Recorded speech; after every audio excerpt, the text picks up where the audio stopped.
July 14th, 1944. Camp Susupe, Saipan. The rhythmic thud of hammers echoed through the humid night air, louder than the cicadas. Hanako tightened her grip on little Michiko's shoulder, pulling the trembling girl back into the shadows of the canvas tent. The air smelled of wet mud, unwashed bodies, and surprisingly, fresh sawdust, a sharp, clean scent that felt alien in this place of misery. Outside, under the harsh glare of floodlights, giants were moving.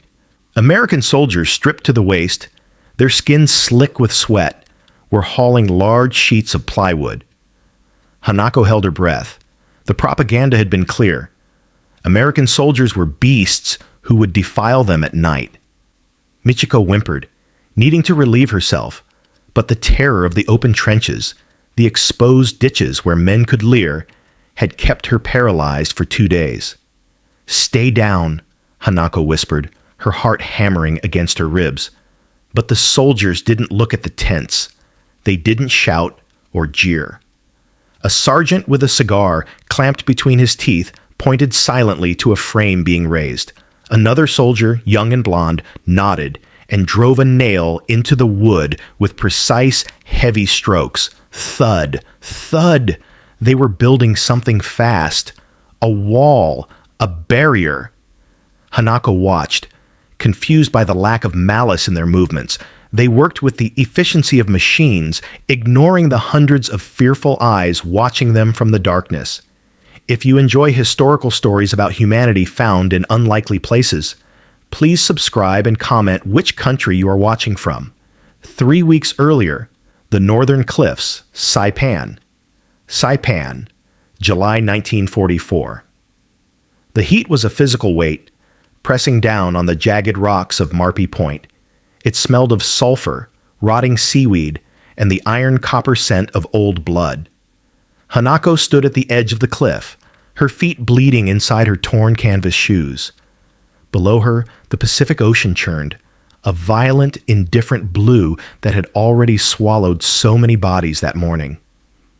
"Sensei, I'm thirsty," Michiko whispered, tugging at Hanako's dirty trousers. The 7-year-old's lips were cracked, coated in white dust.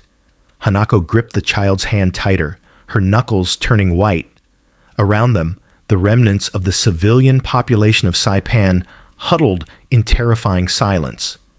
Mothers clutched infants to their chests with a desperation that bordered on madness. The Japanese soldiers, the few who remained, had told them the Americans were monsters. "Devils," they said. "They will run you over with tanks. They will rape the women and eat the children." Death by jumping from the cliff was presented not as a choice, but as a final act of purity. A voice boomed from the jungle line, amplified by a loudspeaker. It was distorted, crackling with static, speaking in broken, unnatural Japanese. "Come out. We have water. We have food. Do not die. Please." Hanako flinched. The voice didn't sound like a demon. It sounded tired. "Don't listen." An old man, near her, hissed, clutching a grenade to his chest. "It's a trick." But Michiko swayed, her eyes rolling back in her head. She was dying, not from American bullets, but from the sun. Hanako looked at the dizzying drop to the ocean, then back at the green wall of the jungle where the enemy waited. The conflict tore at her chest, the duty to the emperor versus the small, fragile hand in hers. Soft power begins with a choice. Her father had once said about diplomacy, years before the war. Survival is a choice. Slowly, with trembling fingers, Hanako reached into her pocket. She pulled out a white handkerchief. It was stained with grime and sweat, no longer pure, but it was the only flag she had. "Sensei," Michiko whimpered. "We are going to drink water, Michiko," Hanako said, her voice shaking. She stood up. The old man cursed her, but he didn't move. Hanako raised the white handkerchief high above her head. The wind caught it, snapping the fabric like a tiny surrender. From the tree line, the bushes parted. A massive shape emerged, It was a tank, its barrel lowered, but walking beside it were men. They were enormous, their faces covered in dirt, holding rifles loosely. Hanako squeezed her eyes shut, waiting for the gunshot, waiting for the pain. Instead, she heard a sound she would never forget, the sound of a canteen cap being unscrewed, scritch-scratch. "Water," a deep voice said in English, then repeated in clumsy Japanese. "Mizu." Hanako opened her eyes. A Marine stood 5 paces away. He didn't look like a samurai or a hero. He looked exhausted. He held out a metal canteen, the condensation dripping down its sides, glistening in the cruel sun. She lowered the white handkerchief and took a step forward. The ride to Camp Susupe was a blur of grinding gears and suffocating red dust. Packed into the back of a canvas-covered 6x6 truck, Hanako sat on the metal floor, her arms wrapped protectively around Michiko. The truck bed was crowded with silent women and weeping elderly men, all jostled together like livestock. Every bump in the road sent a jolt of pain through their exhausted bodies, but no one complained. To complain was to draw attention, and visibility was dangerous. When the truck finally hissed to a halt, the tailgate clanged open. The scene that greeted them was not a torture chamber, but a vast, chaotic city of wire and tents. Camp Susupe stretched out across the flatland, a makeshift grid of barbed wire fences separating the civilians from the military zone. The ground was beaten flat by thousands of feet. The grass churned into a fine, choking powder that coated everything in a dull rust color. "Move along! Keep moving!" a guard shouted, waving his baton. He didn't strike anyone, but his voice was loud enough to make Michiko flinch. Hanako guided her small group of students toward a designated holding area. The sun was setting, casting long, distorted shadows across the camp. There were no walls here, only lines of rope and wire. Privacy was a memory. They found a patch of dry earth near the perimeter fence and collapsed. Her throat felt like it was lined with sandpaper. A shadow fell over them. Hanako froze, her muscles tensing to run, though she had nowhere to go. Standing above them was an American soldier. He was different from the ones at the cliff. His skin was the color of dark mahogany, and he wore his helmet tilted slightly back. He held a cardboard box in his large hands. For a moment, Hanako stared at him, paralyzed by the propaganda that had described the enemy as ruthless demons. The soldier didn't yell. He knelt, his movement surprisingly graceful for a man of his size, and placed the box on the ground between them. He pulled a small metal key from the side of a rectangular tin, attached it to a strip of metal, and twisted. Click hiss. The smell hit Hanako instantly, salty, fatty, and overwhelmingly rich. It was the scent of meat. Real, preserved meat. "Eat," the soldier said, sliding the open tin toward Michiko. "Good." It was Spam. In Japan, meat had become a luxury, then a rarity, and finally a myth. Yet here, in the middle of a battlefield, the enemy had enough meat to put it in tins and give it to prisoners. The soldier stood up, dusted off his knees, and moved to the next group of refugees, repeating the action with mechanical efficiency. Hanako looked at the pink block of meat glistening in the twilight. She broke off a small piece and gave it to Michiko. The child ate it ravenously, grease staining her chin. Hanako took a smaller bite herself.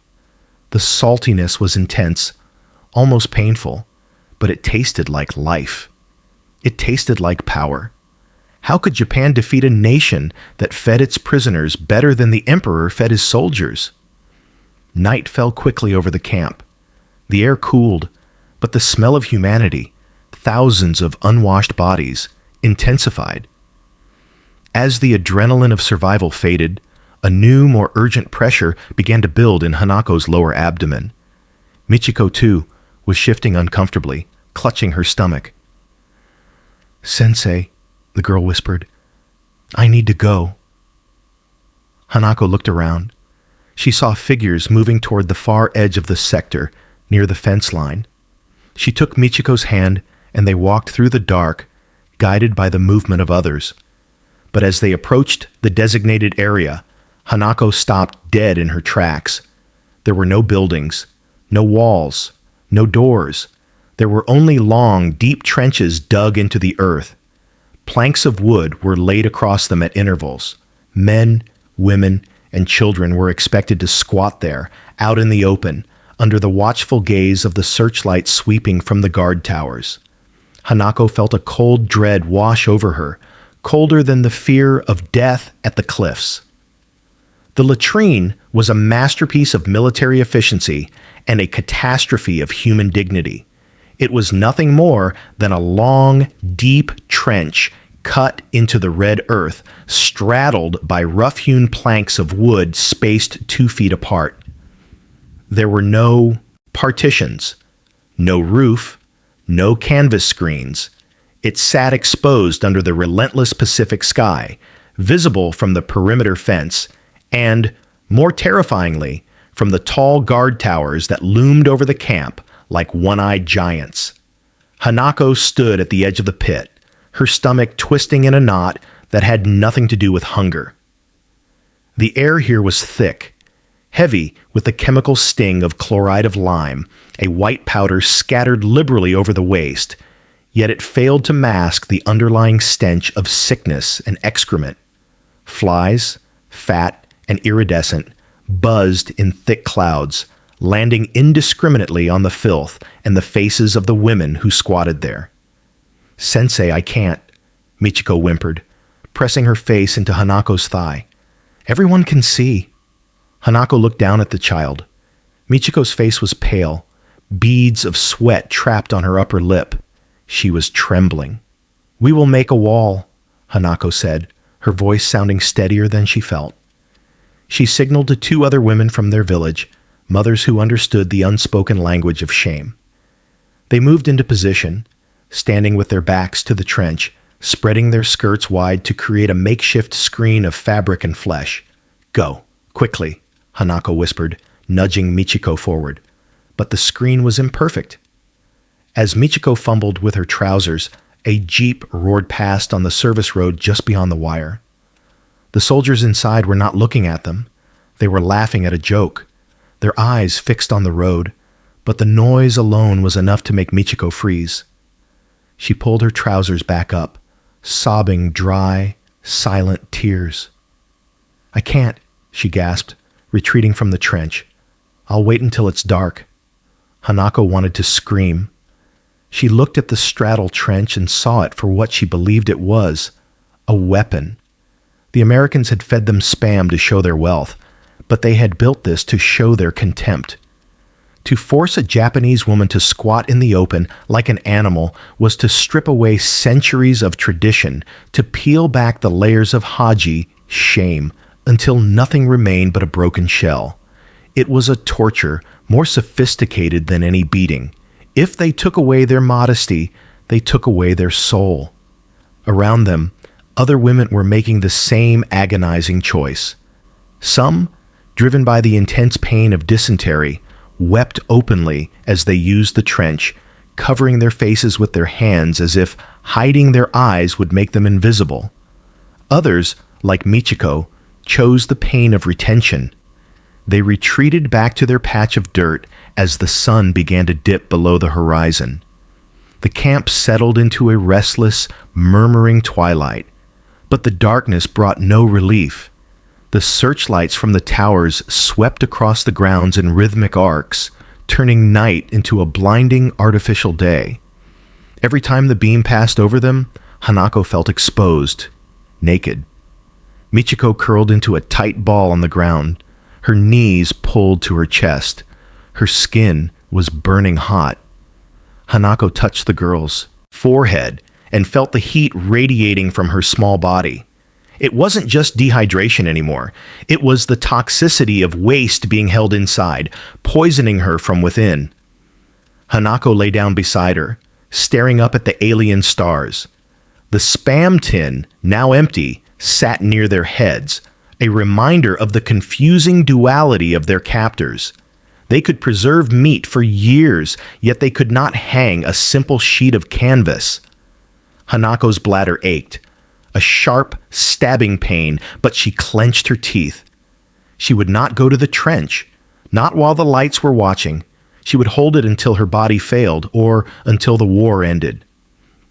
By mid-morning, the heat inside the camp had risen to a suffocating degree. The red dust, kicked up by thousands of shuffling feet, hung in the air like a bloody mist. Beside Hanako, Michiko was no longer shivering. She was burning up. The child lay curled in the fetal position, whimpering softly, her abdomen distended and hard to the touch. Hanako knew she could not wait any longer. Terror of the Americans was one thing. The terror of watching a child die from a burst bladder was another. Summoning every ounce of her remaining strength, she scooped Michiko up into her arms. The girl was terrifyingly light, a bundle of bird bones and feverish skin.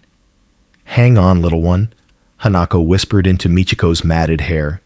She navigated through the maze of makeshift shelters toward the large canvas tent near the gate, marked with a red cross on a white circle. The symbol was universal, a beacon of neutrality in a world divided by hatred. Inside, the medical tent smelled sharp and sterile, a jarring mix of rubbing alcohol, iodine, and the metallic tang of dried blood. It was cooler here, under the heavy canvas, but the air was thick with the groans of the sick. American medics moved briskly between the cots, their fatigues stained with sweat and medicine. A young doctor with dark circles under his eyes intercepted Hanako. He wore a Red Cross armband pinned to his sleeve, the fabric slightly frayed at the edges. He looked at Michiko, then at Hanako, his expression weary, but not unkind. "Dysentery?" he asked, making a drinking motion with his hand and then pointing to his stomach. "Water? Bad water?" Hanako shook her head frantically. No bad water." The doctor frowned, wiping sweat from his forehead with the back of his wrist. He reached out to palpate Michiko's stomach. The girl cried out, a high, thin sound of agony, and tried to curl away, clapping her hands over her crotch. "She's in pain," the doctor muttered to himself. He turned to a medic. "Get some sulfa tablets and water. It's likely an infection. They're all dehydrated." He tried to hand Hanako a canteen and some large white pills. "Drink. Make her drink." Hanako pushed the canteen away. The desperation clawed at her throat. The pills wouldn't help if the girl wouldn't release the poison inside her. The doctor sighed, his patience thinning. He was a man trying to save lives, and he saw Hanako's refusal as stubborn ignorance. "Listen, lady," he said, his voice rising. "She needs fluids. If she doesn't drink, she dies. Understand? Die." The word die cut through the language barrier like a knife. Hanako looked at the doctor, then at the Red Cross armband that promised humanity. She realized he didn't see them as women. He saw them as biological problems to be fixed. He didn't understand the invisible walls they had built around themselves. "Not sick!" Hanako shouted, the English words tearing from her throat, surprising even herself. The tent went quiet. The doctor blinked. "What?" Hanako pointed outside, toward the distant, hated trenches. She mimed the action of pulling up a skirt, then covered her face with her hands, shaking her head violently. No look," she struggled, tears stinging her eyes. She searched for the words she had learned years ago in a dusty classroom in Tokyo. "Privacy! She needs privacy!" The doctor stared at her, confused. The concept seemed alien in a war zone where men defecated in holes and slept in mud. But near the tent entrance, another man turned around. He was older, wearing dusty fatigues with a castle insignia on his collar. An engineer. He wasn't a doctor. He held a clipboard and had been waiting for supplies. He looked at Hanako, then at the terrified child, and finally out toward the open latrines visible through the tent flap. He didn't speak. He just chewed on his unlit cigar, his eyes narrowing in calculation. The doctor shook his head, pressing the pills into Hanako's hand again. "Just make her drink, okay?" Hanako took the pills, defeated. She bowed low, hiding her face to conceal her shame, and carried Michiko back out into the blinding sun. She didn't see the engineer watching her go, tapping his pencil rhythmically against his clipboard. Night fell over Camp Susupe like a heavy woolen blanket, trapping the heat and the smell of fear against the earth. Hanako sat awake, her back pressed against the rough wooden post of the makeshift shelter. Beside her, Michiko slept fitfully, her breathing shallow and ragged. The camp was never truly silent. It hummed with the sounds of thousands of people trying to be invisible. A cough, a stifled sob, the rustle of dry grass. Then, the world exploded into light. A bank of high-wattage floodlights snapped on near the latrine sector, cutting through the darkness with blinding intensity. The sudden brilliance washed out the stars and cast long, sharp shadows that danced like ghosts across the tents. Screams erupted from the women's section. Hanako threw herself over Michiko, shielding the girl's body with her own. This is it, she thought, her heart hammering against her ribs like a trapped bird. The executions. They waited for night. The ground trembled as heavy trucks rumbled through the perimeter gate, their engines growling low and deep. These were not the canvas-covered troop transports. They were flatbeds, piled high with materials. Hanako peered through a tear in the shelter's wall, bracing herself to see machine guns being set up. Instead, she saw wood. Stacks of pale, pristine plywood, bundles of 2x4s, rolls of dark canvas. Men jumped down from the trucks.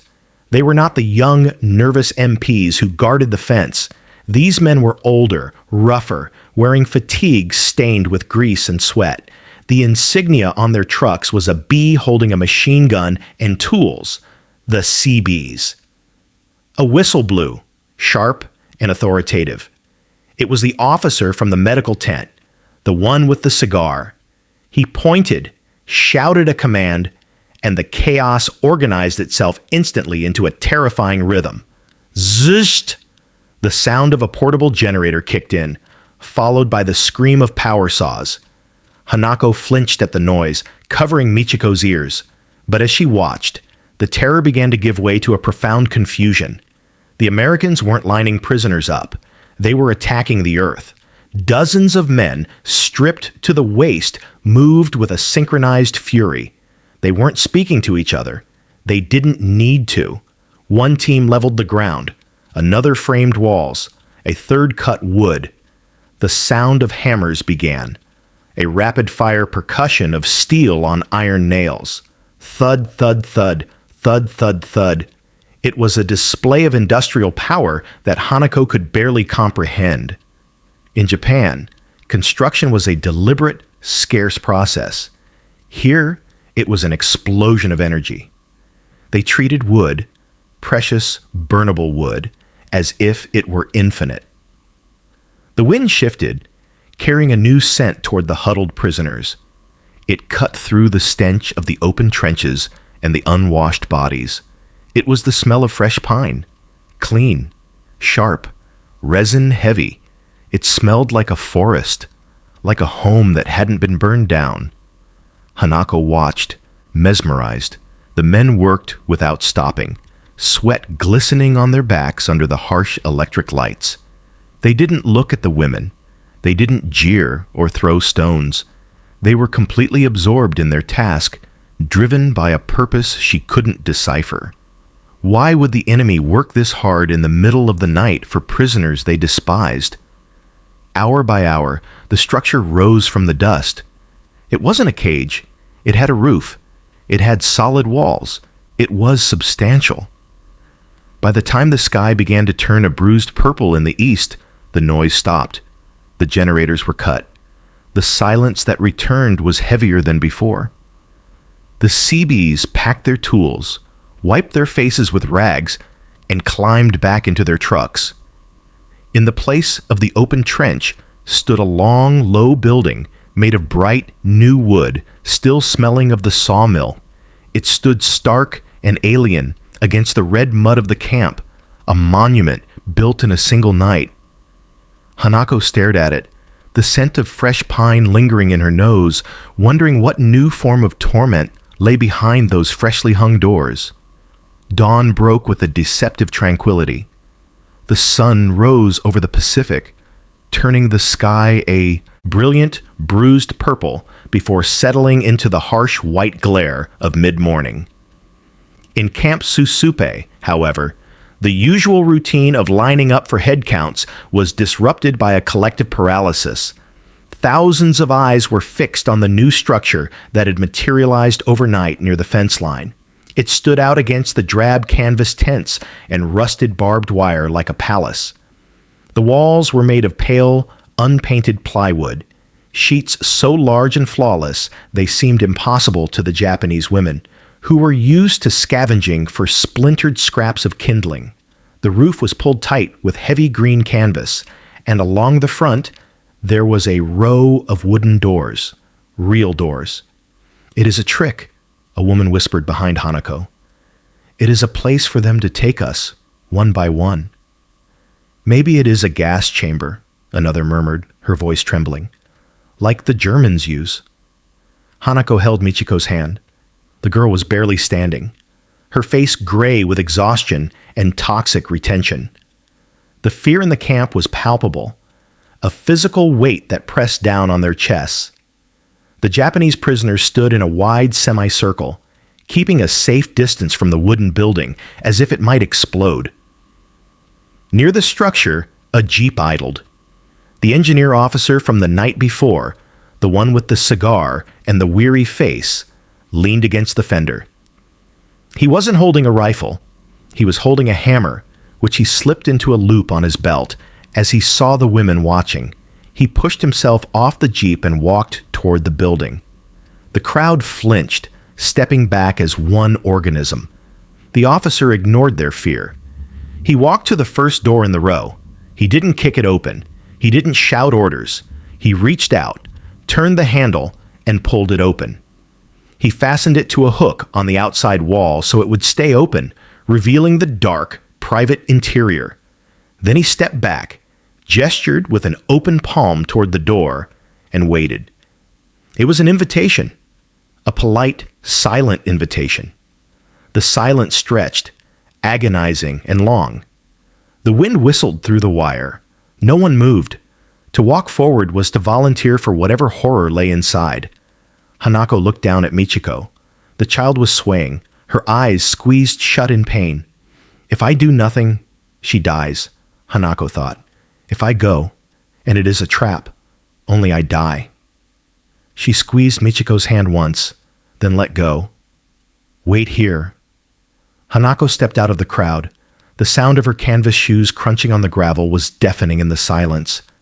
Every eye, Japanese and American, was on her. She felt small, a tiny figure in dirty trousers walking toward the unknown. Her heart hammered against her ribs, threatening to burst. She approached the officer. Up close, he smelled of tobacco and sawdust. He didn't look at her with lust or hatred. He looked at her with a bored patience. He nodded once, a barely perceptible dip of his chin, and stepped further aside to give her room. Hanako reached for the door. Her hand trembled as she touched the metal handle. It was cool, solid, and manufactured with a precision that spoke of factories untouched by bombs. She took a breath that tasted of dust and fresh pine and stepped across the threshold. She grabbed the inner handle and pulled. The door swung shut with a heavy, reassuring thud, cutting off the glare of the sun, the eyes of the guards, and the judgment of her people. She was alone. The darkness inside the cubicle was sudden and complete, save for the slivers of sunlight cutting through the ventilation gaps near the roof. Hanako stood frozen, her back pressed against the door, waiting for something to happen. A hidden mechanism? A trapdoor? A camera lens? But there was only silence. Slowly, her eyes adjusted to the dim light. The space was small, boxed in by walls of clean, unvarnished plywood, but to Hanako, it felt as vast as a cathedral. For the first time since the invasion, since the cliffs, since the cattle trucks, she was unobserved. The air here was different. It didn't smell of rot or human waste. It smelled of sawdust and something sharp and medicinal, white lime powder. She stepped away from the door and looked down. The latrine was not a hole in the mud. It was a wooden box seat, sanded smooth so as not to give splinters. Beside it sat a small bucket filled with the stark white lime powder and a wooden scoop. Hanako ran her hand along the wall. The wood was solid. Someone had measured this. Someone had cut it. Someone had driven nails into it with the specific intention of shielding her body from view. The realization hit her with the force of a physical blow. The Americans, the devils who were supposed to eat them, had stayed up all night to build a place where their enemies could urinate in peace. Her legs, trembling from days of retention and fear, finally gave way. She sank onto the wooden seat. The relief was instantaneous and overwhelming. It wasn't just the physical release of the toxins that had been poisoning her blood. It was the release of the tension that had held her spine rigid for weeks. In the privacy of that wooden box, the dam broke. Hanako buried her face in her dirty hands and wept. She cried without sound, her shoulders shaking, pouring out the terror of the cliffs, the hunger, and the crushing shame of the open trenches. She wasn't crying because she was sad. She was crying because she had been given back a piece of her humanity, and it had come from the hands of the men she was supposed to hate. As she reached for the bucket to scoop the white lime into the pit, a ritual of hygiene she hadn't performed in weeks, her eyes caught something on the back of the door. Painted in black grease pencil, slightly crooked and clearly copied from a dictionary by a hand unused to the strokes, was a kanji character. Ana, woman. It was clumsy, it was barely legible, but it was there. Hanako stared at the character, her vision blurring again. They hadn't just built a wall. They had tried to speak to them. They acknowledged that there were women here, and that women required something different than men. She composed herself, wiping her face with her sleeve. She could not stay in here forever. Michiko was waiting. Hanako stood up, straightened her tattered clothes, and took a deep breath. She felt lighter, not just in body but in spirit. The crushing weight of the enemy had shifted, cracking just enough to let the light in. She reached for the metal latch. Click. She pushed the door open. The blinding sun hit her, and the roar of the ocean breeze filled her ears. The camp was exactly as she had left it, thousands of people staring in silence. The engineer officer was still leaning against the jeep, lighting his cigar. He didn't look at her triumphantly. He didn't look at her at all. Hanako walked forward. She didn't scurry. She didn't look down. She walked with her chin lifted. She found Michiko in the crowd, the girl's eyes wide with terror. Hanako knelt and gently pushed a strand of hair from the child's sweaty forehead. "Go," Hanako said softly, pointing to the open door. "It is safe. It is clean." In the weeks that followed, the wooden latrines became the center of a new, fragile ecosystem within Camp Susupe. They were more than just sanitation facilities. They were the first tangible proof that survival might be possible without the loss of self. The dysentery cases dropped. The smell of the camp improved, replaced by the lingering scent of lime and the salt air. But peace was never absolute. As the physical crisis waned, a social fracture began to open. Hanako noticed it first in the eyes of the men. The male civilian prisoners were kept in an adjacent sector, separated by wire but close enough to shout across. Among them were hardliners, former low-level bureaucrats and staunch loyalists who viewed any cooperation with the enemy as treason. "You have sold your pride for a wooden box," one man shouted through the fence as Hanako walked past with a bucket of water. He spat into the dust. "They fatten you up like pigs before the slaughter. Do you not have shame?" Hanako didn't answer. She kept her head down, gripping the handle of the bucket until her fingers turned white. The accusation stung because a part of her, the part raised on the imperial rescript, still whispered that he might be right. Was comfort a form of surrender? Later that afternoon, a commotion near the latrines drew her attention. A hinge on one of the plywood doors had snapped, likely from the constant use by thousands of women. The door hung crookedly, unable to close. Hanako watched tensely. In the world she came from, broken equipment usually resulted in collective punishment. A broken rifle meant a beating. A broken tool meant skipped rations. She expected the guards to yell, to blame the clumsy prisoners. Instead, a lone Seabee arrived. He was not the officer from before, but a younger mechanic with grease-stained hands. He walked up to the broken door, inspected the hinge, and shook his head. He didn't look angry. He looked disappointed in the metal. He pulled a screwdriver from his belt. Hanako watched from the shade of a tent, mesmerized. The soldier unscrewed the broken piece, replaced it with a new one from his pouch, and tested the door. Squeak. Thud. It closed perfectly. He turned to leave, but stopped when he saw a group of children staring at him from behind a water drum. Among them was Michiko, her eyes wide and curious. The soldier hesitated.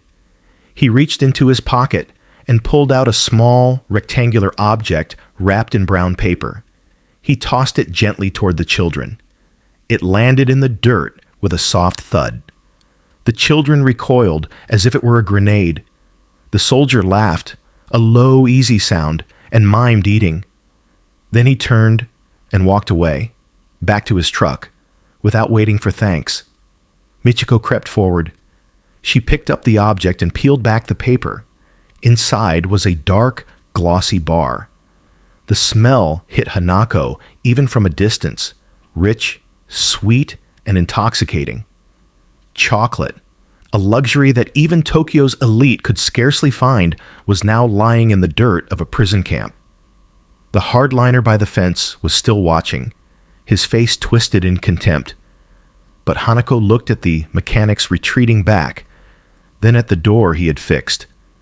The Americans possessed a terrifying abundance of material, yes, but they also possessed a terrifying abundance of patience.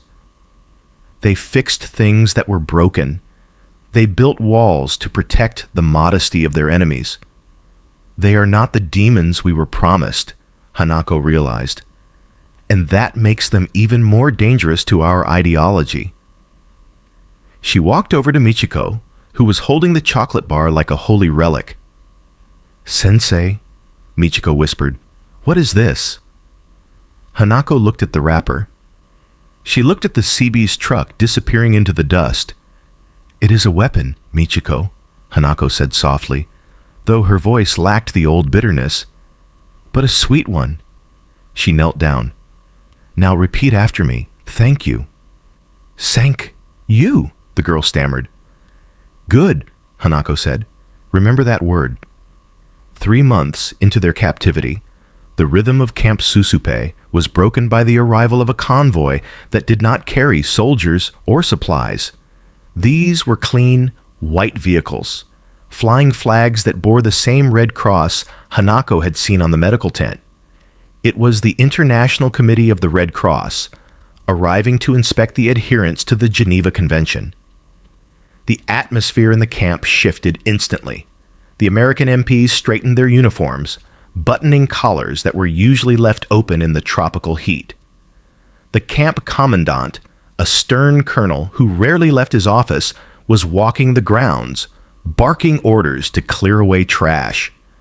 There was a nervous energy in the air, The captors were suddenly afraid of being judged. Hanako was washing clothes near the water tanks when a guard approached her. "You," he said, pointing with his baton. "Teacher? Speak English?" "A little," Hanako replied, drying her hands on her apron. "Come with me. The Swiss want to talk to someone who isn't crazy." She was led to a table set up under a large fly tent in the center of the compound. Seated there was a man who looked entirely out of place. He wore a crisp, light-colored civilian suit, a fedora, and wire-rimmed glasses. He was sweating profusely, but his demeanor was calm, bureaucratic.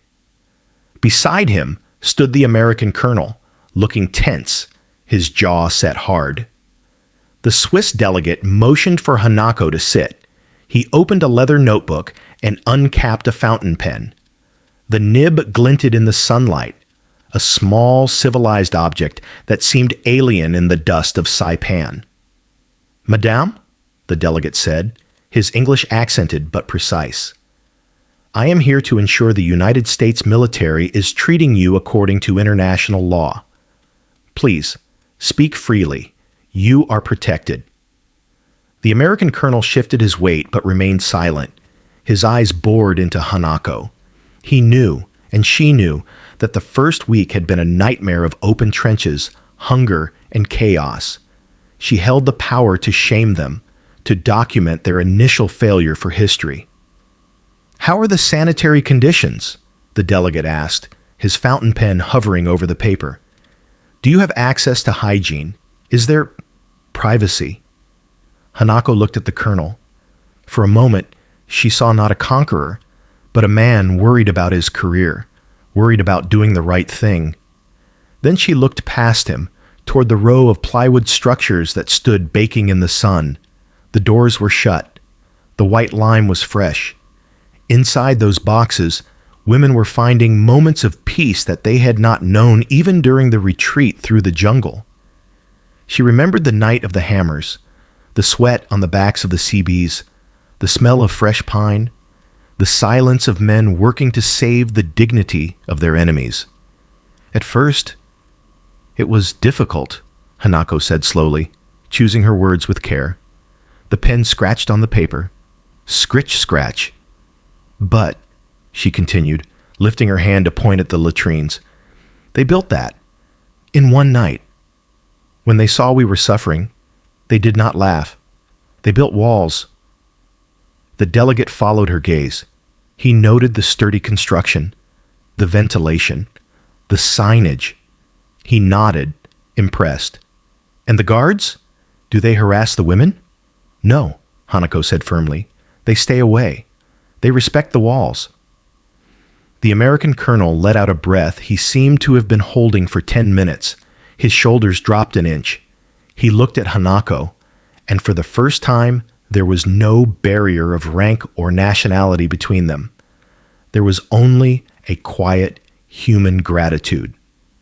"Thank you," the delegate said, writing a final note. "This is a good report." Hanako stood up. She didn't bow to the American officer, and he didn't salute her. But as she walked back to the laundry area, she felt the shift. The wire fences were still there, but the emotional jaggedness of the war had been dulled.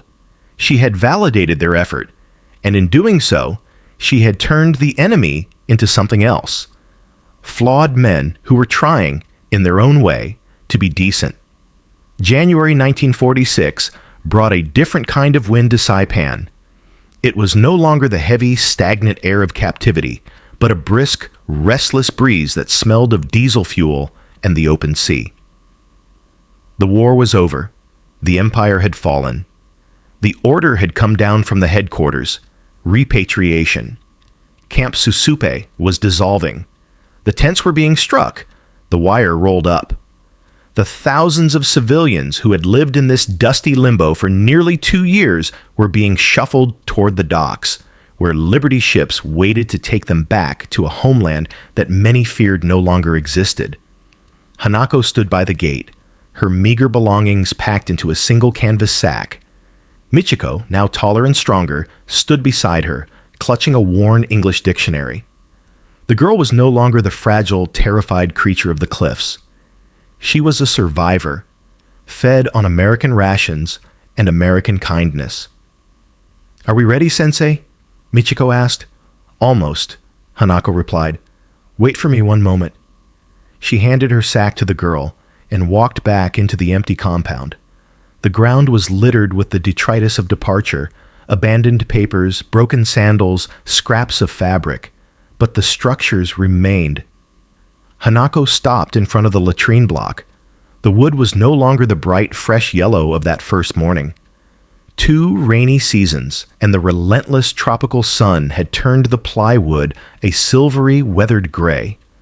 The canvas roof was patched in places, and the green paint on the trim was peeling. But it stood solid. It had not collapsed. She reached out and ran her hand along the doorframe of the first cubicle, the one she had stepped into on that terrifying morning. The wood was rough under her fingertips. She closed her eyes, remembering the sound of the hammers in the night. Thud, thud, thud. For years, the propaganda had told her that strength was demonstrated by how much pain one could inflict. But standing here, touching this simple wooden box, Hanako understood the lie.